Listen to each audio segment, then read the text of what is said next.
الحمد لله الحنان المنان الذي خلق الإنسان وعلمه البيان والصلاة والسلام على رسوله سيد الإنس والجان وعلى آله وأصحابه ذوي الخير والإحسان أما بعد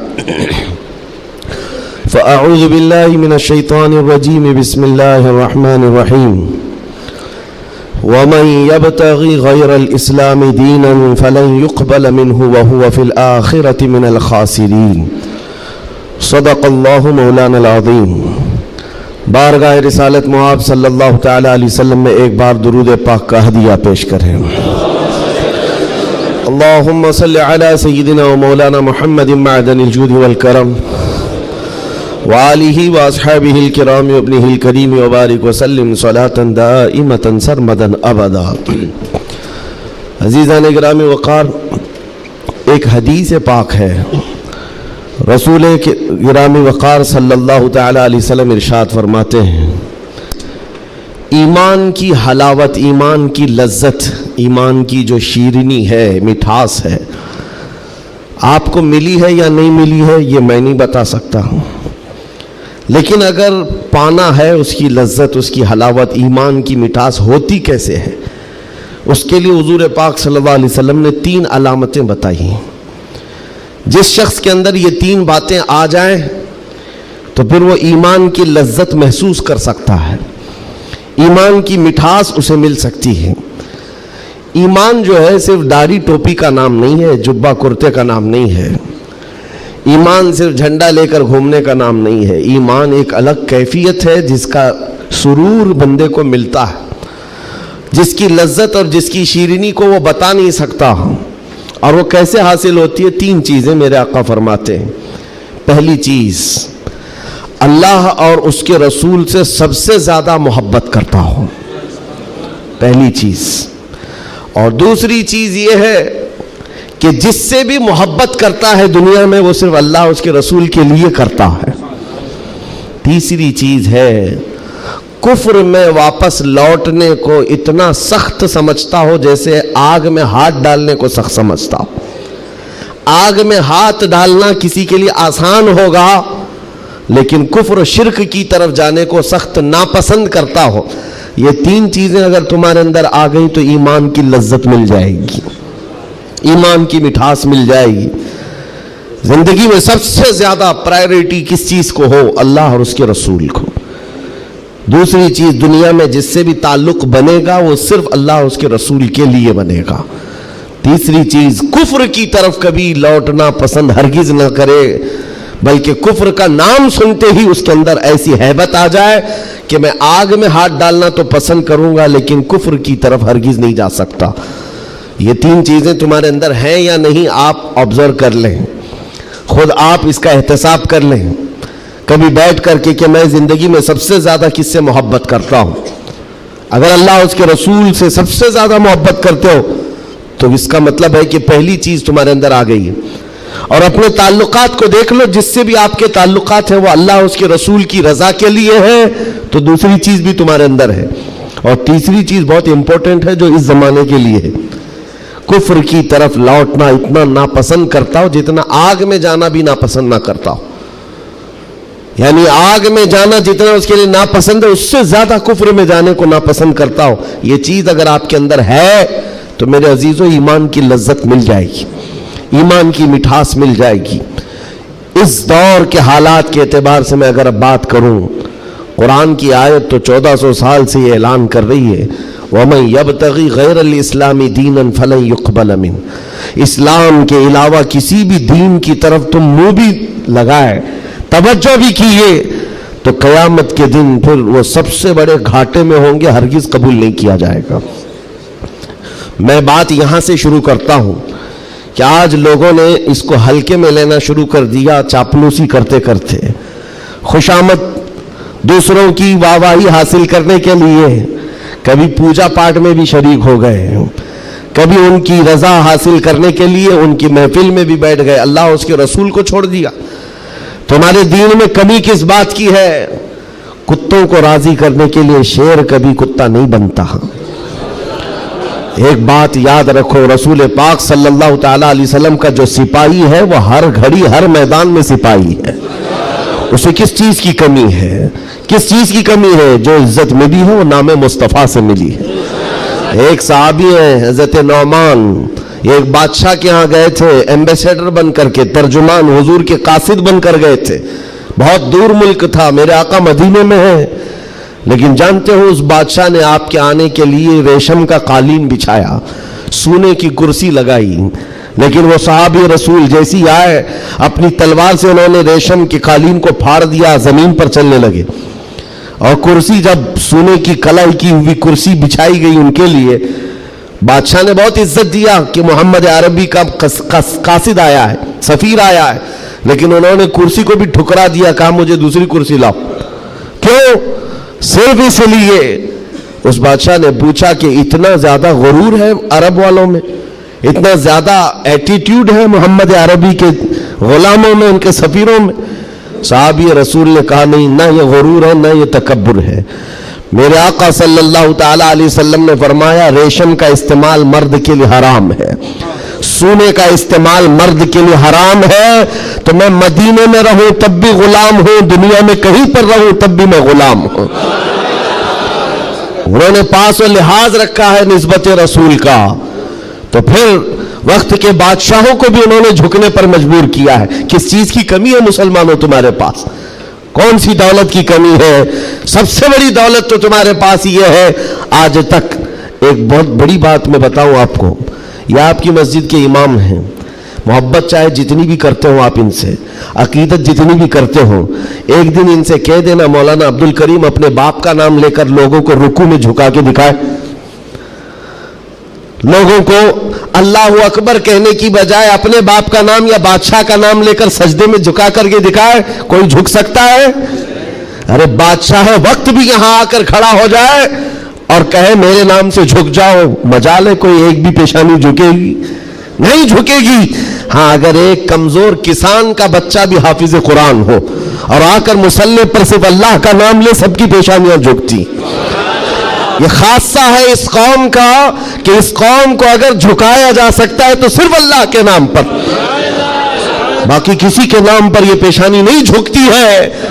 اور آپ کو پتا ہے آج کے دور کا یہ بھارت تو چھوٹا ہے، اکھنڈ بھارت جس پر اکبر بادشاہ راج کرتا تھا، جس میں افغانستان تک کی سیمائیں آتی تھی، اس دور میں ڈکٹیٹر رول ہے، کوئی الیکشن والا بادشاہ نہیں ہے. 40 سال تک بیٹھا ہوا بادشاہ جب نیا دین لے کر کے آیا، اور اس کا نام بھی اکبر تھا، نمازیں بھی اس نے اس طرح بنائی کہ بادشاہ کے نام پر رکوع ہوگا، سجدہ ہوگا.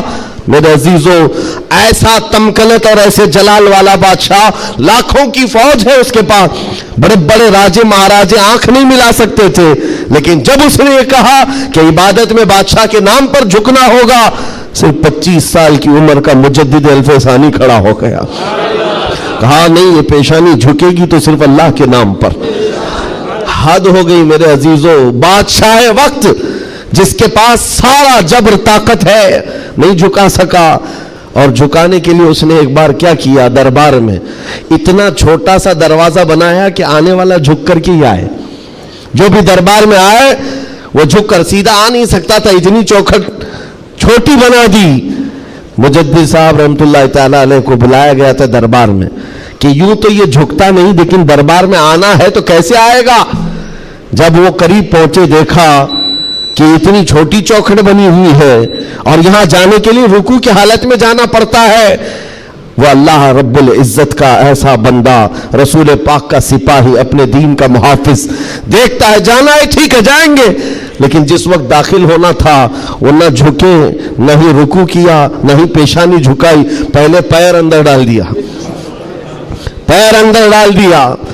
جیسے سامنے لوگوں نے دیکھا کہ لوگ پیشانی پہلے اندر ڈال کر کے آتے تھے، اور یہ عالم دین ہے کہ پیر اندر ڈال کر کے آ رہا ہے. یہاں جیسی آئے تو لوگوں نے یہ اعلان کیا کہ بادشاہ کی بڑی توہین ہوئی، بادشاہ کی بڑی توہین ہوئی. پاؤں دکھا کر کے آ رہا ہے یہ مولوی، قدم دکھا کر کے آ رہا ہے. آپ نے کہا بادشاہ کی توہین میں نے نہیں کی، بادشاہ نے خود اپنی توہین کروائی ہے.